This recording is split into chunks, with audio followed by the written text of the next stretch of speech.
예배의 자리에 오신 여러분들을 진심으로 환영하고 또 축복합니다. 우리 청담교회는 은혜가 샘솟는 교회, 부흥이 시작되는 교회입니다. 우리 하나님의 위로와 평강이 여러분과 또 여러분의 가정에 함께 하시기 바랍니다. 네, 오늘은 부활주일입니다. 우리 주님께서 죄와 사망의 권세 이기고 부활하셨습니다. 우리 옆 사람과 함께 인사하겠습니다. 예수 부활하셨습니다. 예수 부활하셨습니다.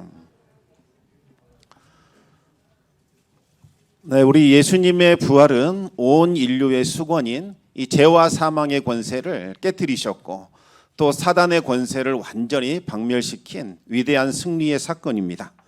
십자가는 저주의 상징이었지만 이제 예수님의 부활로 인하여 승리의 사건으로, 승리의 상징으로 변하는 그와 같은 일이 일어나게 됩니다.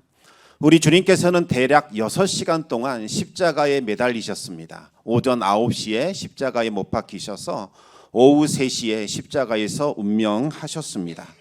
그런데 가장 빛이 밝아야 할 그 시간, 오후 12시부터 오후 3시까지 갑자기 흑암이 몰려오더니 온 세상을 덮어버리게 됩니다. 짙은 먹구름이 물려온 것이 아니라 햇빛이 빛을 잃어버린 아주 이상한 사건이 벌어지게 되지요.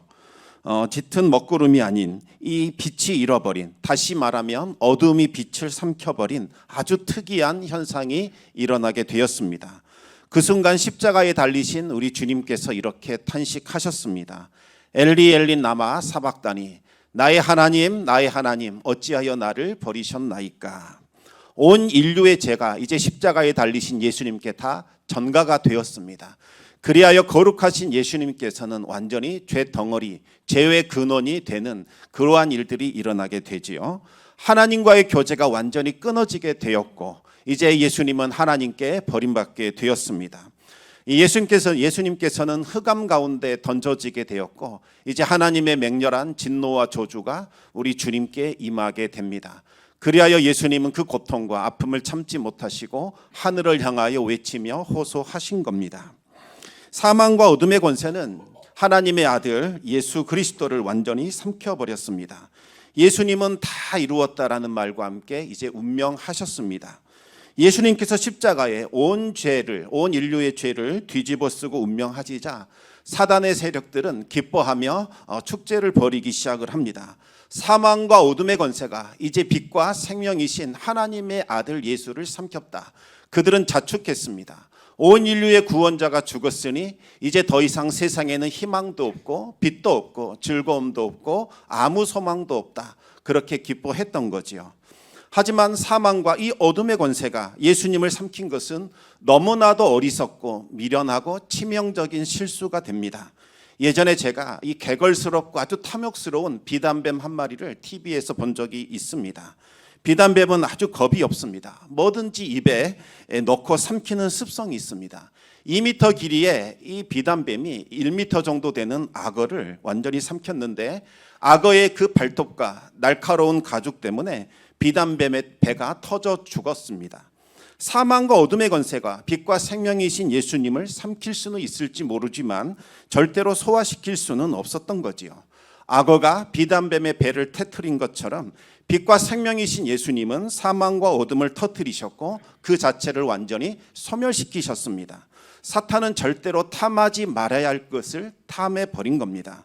어찌 생명과 빛이신 예수님을 삼킬 수 있으며 소화시킬 수 있단 말입니까?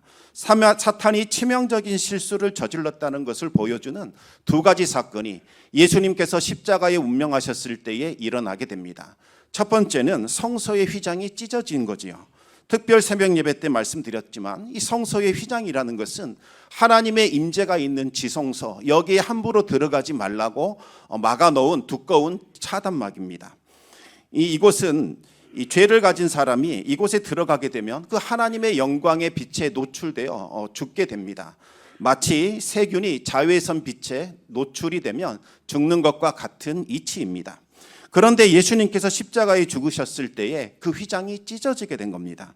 그 휘장이 얼마나 두껍고 또 견고한지 절대로 그냥은 찢어지지 않습니다.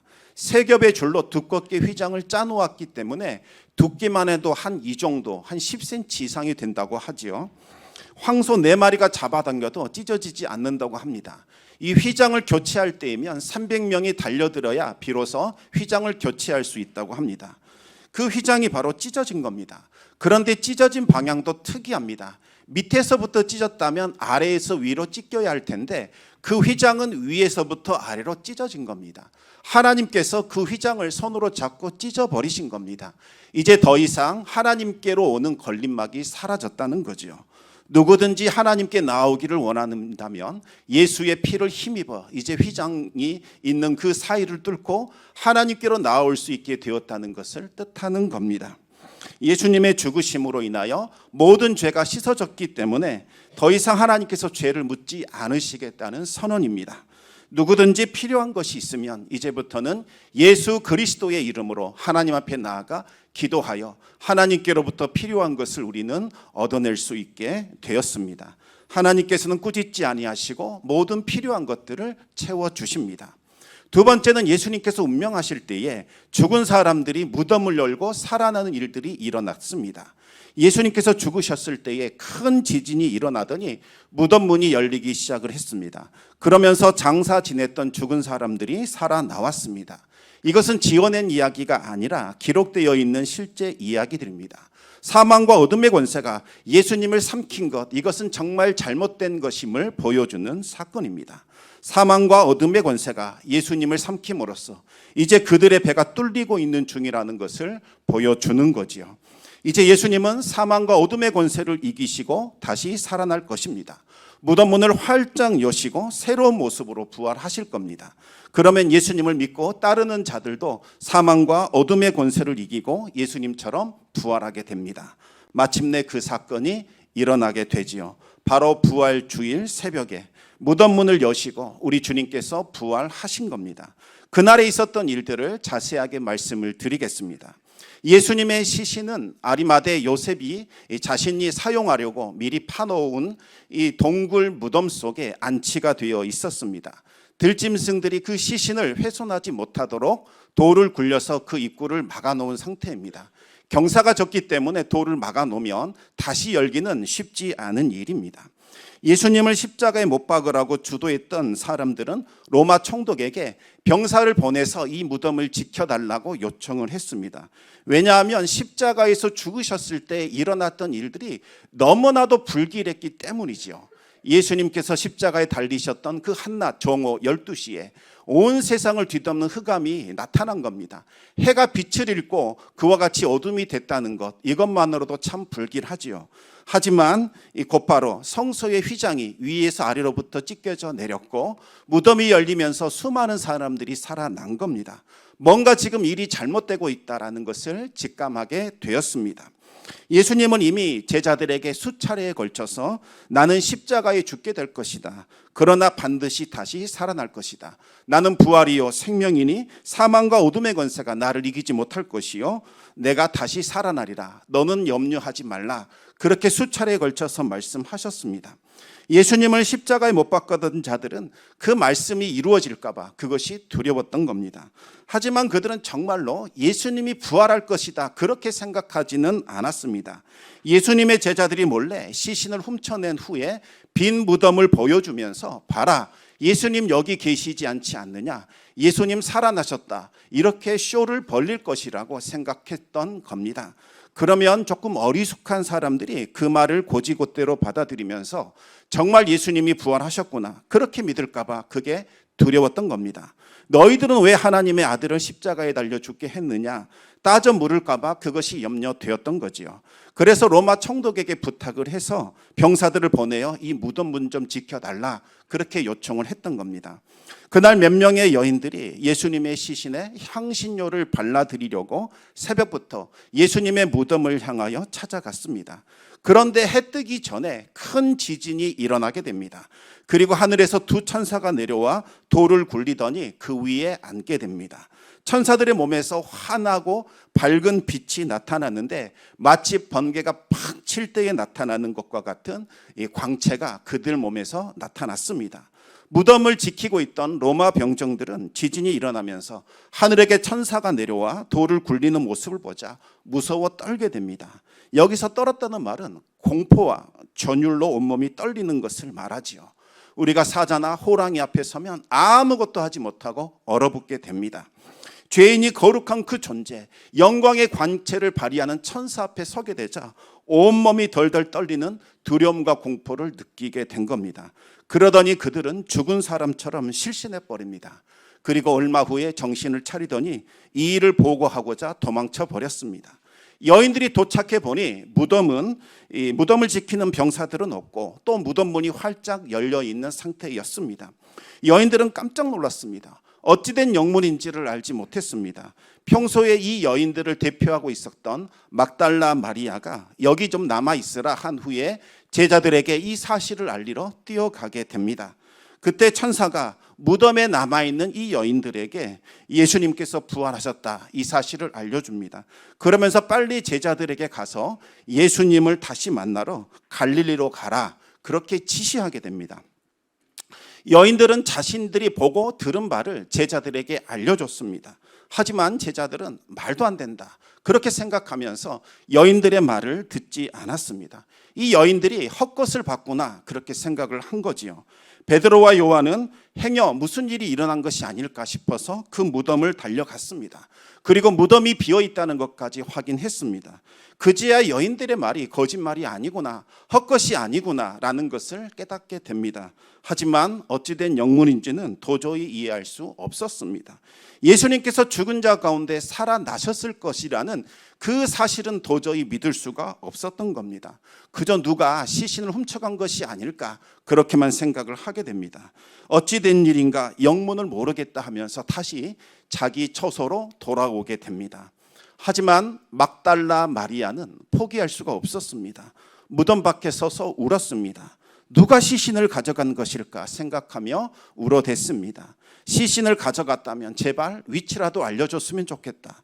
그렇게 울면서 무덤 안을 들여다보고 있는데 흰옷 입은 천사 둘이 나타나서 왜 우느냐 물었습니다. 사람들이 내 주님을 옮긴 것 같은데 어디 두었는지 제가 알 수 없습니다. 그때 누군가 자신 뒤에 서 있는 인기척을 느끼게 됩니다. 돌아보니 부활하신 예수님이 그 자리에 서 계셨습니다. 하지만 부활하신 예수님은 완전히 새로운 몸을 입고 있었기 때문에 그분이 예수님이라고는 생각지도 못했습니다. 예수님께서 마리아에게 물으셨습니다. 여자여 어찌하여 울며 누구를 찾느냐. 마리아는 이 동산을 지키고 있는 사람인 줄로만 알고 당신이 우리 주님의 시신을 옮겼다면 어디 두었는지 저에게 알려주십시오. 그러면 제가 모셔다가 좋은 곳에 다시 장사 지내겠습니다. 이렇게 대답을 합니다. 그러자 주님이 마리아야 평소처럼 그녀의 이름을 불러주셨습니다. 그제야 마리아는 그분이 주님이라는 사실을 알고 나의 선생님 이렇게 부르게 되지요. 마리아가 주님을 붙잡으려고 하자 주님께서 일단 만류하십니다. 아직 내가 하나님께로 올라가지 않았으니 붙들지 말라 말씀하십니다. 대신 제자들에게 예수님이 곧 하나님께 올라가신다 이 말을 전하라고 그렇게 하셨습니다. 그러자 막달라 마리아가 제자들을 찾아가서 내가 주님을 봤다면서 주님이 하신 말씀을 전했습니다. 그러나 제자들은 마리아의 말을 믿지 않았습니다. 왜 예수님은 아직 하나님께로 올라가지 않았으니 나를 붙잡으면 안 된다 이렇게 말씀하셨을까요? 어떤 사람은 이렇게 해석을 합니다. 부활하신 예수님께서 곧바로 하나님께로 올라가고 있었는데 마리아가 슬피 울면서 가슴을 치며 한탄하는 모습을 보시면서 정말 마리아를 위로하기 위하여 올라가던 것을 중단하시고 다시 내려오셔서 마리아를 위로하셨다. 그리고 나서 다시 하늘로 올라가신 거다. 이렇게 해석을 합니다. 정말 그런 것인지는 알 수 없지만 정말 은혜가 되는 해석이라고 저는 생각이 듭니다. 그리고 그날 부활하신 예수님은 엠마오로 내려가던 또 두 제자를 만나게 됩니다.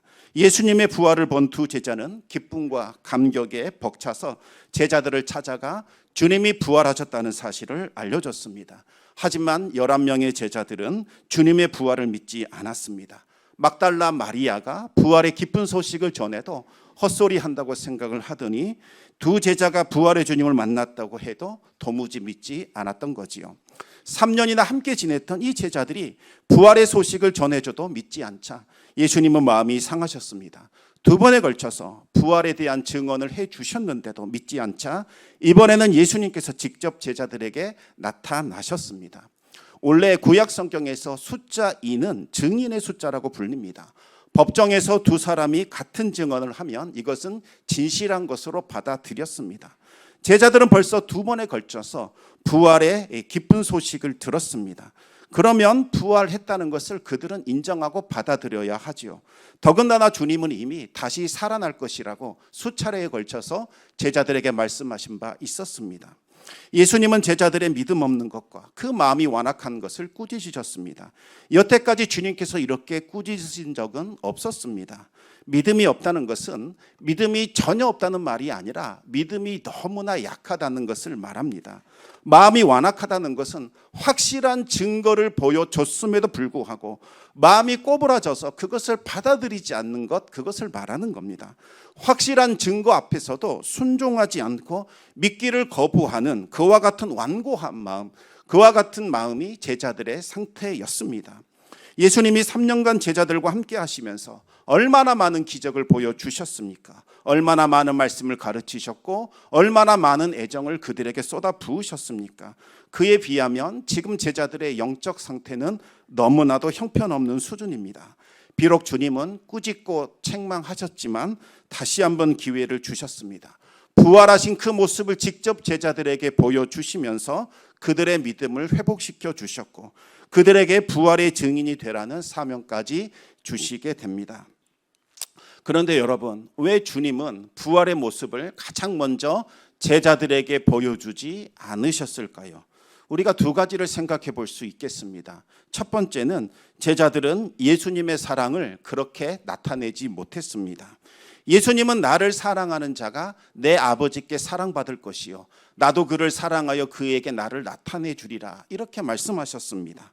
제자들도 주님을 사랑하긴 했지만 막달라, 마리아나 다른 여인들만큼 그와 같은 사랑과 헌신을 보여주지 못했습니다.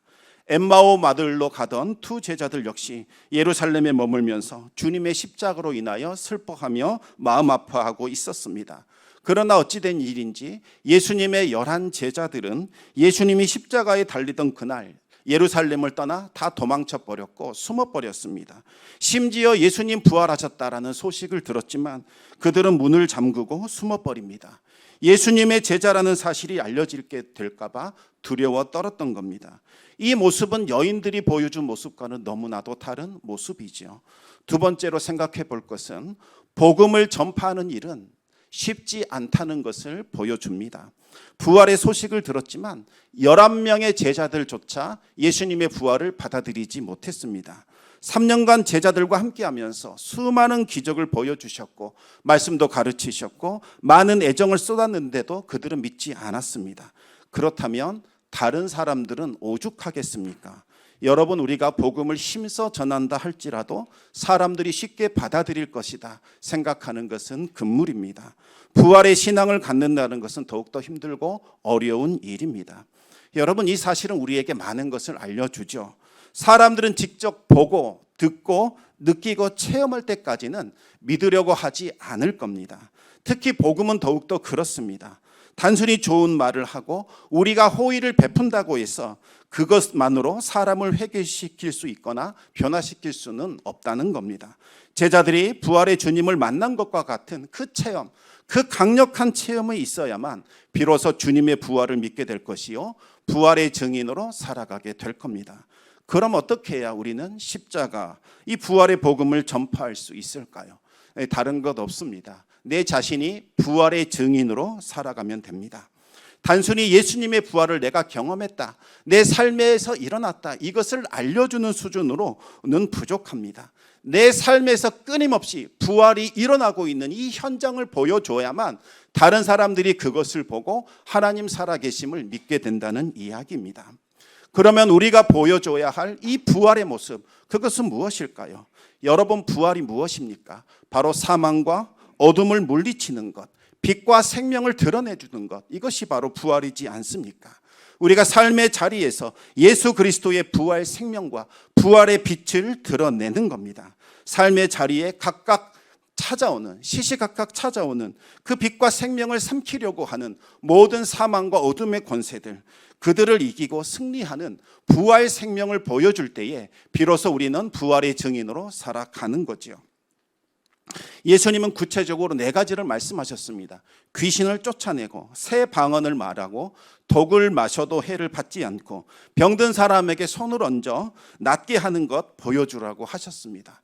그런데 여러분, 이와 같은 모습을 단순히 이 치유의 은사나 방언의 은사에 국한된 것, 그것만으로 한정시키거나 제한시키시면 안 됩니다. 귀신을 쫓아낸다는 것은 어떤 의미입니까? 하나님이 주신 진리로 속이는 영, 미혹하는 영, 귀신들의 그 더러운 영을 쫓아내라는 겁니다. 영적 분별력을 가지고 말씀 위에 굳게 서서 하나님의 말씀을 담대하게 선포하라는 거죠. 여러분, 귀신이 대단한 일 하는 것 같지만 알고 보면 그리 대단한 일 할 수 없습니다. 그들이 하는 일은 극히 제한적입니다. 근거 없는 두려움, 염려, 걱정, 근심을 막 집어넣어서 우리의 분별력을 흐리게 만듭니다. 마치 뭔가 엄청난 일이 일어나고 있는 것처럼 사람들을 혼동시키고 두려움과 무질서 속에 빠져들게 만들고, 정말 집단적인 광기를 불러일으키는 이와 같은 일들을 하는 영이 귀신들이 하는 일입니다. 그렇게 해서 결국 사로잡아 자신의 종노릇하게 하는 그와 같은 일을 하는 거지요. 이 분별력을 가지고 우리가 믿음에 서서 정확하게 분별하고 알려주기만 하면 귀신은 떠나갈 수밖에 없는 겁니다. 여러분, 새 방언이라는 것은 이제 천상의 언어를 사용하라는 겁니다. 사탄의 언어, 세상에 속한 그 언어 행실을 그치고 하늘에 속해 있는 그 아름다운 언어를 사용하라는 거죠. 그것은 어떤 언어이겠습니까? 바로 살리는 언어, 고치는 언어, 회복시키는 언어입니다. 남을 정죄하고 꾸짖고 사람들을 절망과 어둠 속으로 몰아넣는 그 두려움과 공포를 주는 언어를 제거하고 그 마음을 위로하고 다시 한번 살리게 하고 얼마나 존귀하고 아름답고 복된 존재인지를 일깨워주는 하나님이 하시는 그 언어, 하늘에 속한 그 언어를 하라는 겁니다. 여러분, 그 언어를 사용하는 순간부터 그 사람이 살아나고 고침받고 회복되는 일들이 일어나게 되는 겁니다. 또 독을 마셔도 해를 받지 않는다는 것은 상대방이 내 심령에 비수꽂는 말을 할지라도 그것을 마음에 품거나 되갚아 주려고 하지 말라는 겁니다. 아버지, 저들을 용서하여 주시옵소서. 자기들이 하는 것을 알지 못합니다. 우리 주님께서 그렇게 기도하셨던 것처럼 우리도 그 말을 들을 때 기도의 자리로 들어가는 겁니다. 그리고 용서하는 거지요. 그리고 그 아무것도 아닌 것처럼 털어내 버리시기 바랍니다. 그러면 아무리 독한 말, 비스꽂힌 말이라 할지라도 그 말은 우리에게 아무런 해를 줄 수 없게 될 겁니다. 병든 사람에게 손을 얹어 낫게 하라는 말은 따스한 말과 따스한 행동으로 어루만져 주라는 의미입니다. 그러면 바로 그곳에서부터 치유가 일어나게 됩니다. 한번 해보시기 바랍니다. 반드시 놀라운 일들을 경험하게 될 겁니다. 물론 치유의 은사나 방언의 은사를 사용하지 말라는 그런 의미가 아닙니다. 함께 사용하시기 바랍니다. 하나님께서 은사 주신 목적이 무엇입니까? 효과적으로, 효율적으로 그 일들을 감당하라고 주신 겁니다. 또 우리가 그 일을 행하다 보면 전혀 치유의 은사가 없는 사람에게도 때로는 치유의 은사가 나타나기도 하고, 또 방언을 말하지 못하는 사람에게도 방언의 은사가 임하는 경우가 종종 있습니다. 여러분, 절망과 어둠 가운데 있는 사람이 있다면 가서 예수님이 빛이시다, 진리시다, 생명이시다, 너의 문제 예수님 앞에 해결될 것이다 선언해 주시기 바랍니다. 너에게 이제 빛이 비출 것이요 어둠이 물러갈 것이다 알려주시기 바랍니다. 걱정하지 마라. 모든 문들이 활짝 열릴 것이요 주님께서 새 일을 행하실 것이니 너의 인생 가운데 새로운 일들이 일어날 것이다. 새로운 창조의 역사가 나타날 것이다. 그렇게 알려주시기 바랍니다. 그리고 기도하시고 축복해 주시기 바랍니다. 그러면 그 사람 하나님의 기적을 보게 됩니다. 그 사람 삶 가운데 부활이 시작되는 부활의 역사를 보게 될 것입니다. 그러면 빛과 생명이신 주님께로 다시 돌아오는 구원의 일들이 일어나게 될 겁니다. 이것이 우리가 살아가야 할 증인의 삶입니다. 바로 부활의 증인으로 살아가는 것이 이와 같은 삶을 사는 것을 의미하는 겁니다. 여러분, 부활의 증인으로 살라는 것은 예수님께서 부활하셨다 증언하는 것, 이것 할 뿐만 아니라 우리의 삶으로 내 삶 속에서 빛과 생명과 치유와 회복의 역사를 계속해서 드러내고 보여주라는 거지요. 우리가 부활의 증인으로 살아갈 때에 하나님은 우리에게 그것을 감당할 수 있는 힘과 권세를 더하여 주실 것입니다. 그리하여 땅끝까지 복음이 증거될 것이요 많은 영혼들이 사단의 결박에서 풀려나와 하나님께로 돌아오는 놀라운 구원과 회복의 역사가 일어나게 될 겁니다. 이와 같은 부활의 증인으로 살아갈 수 있기를 우리 주님의 이름으로 축원합니다. 기도하겠습니다.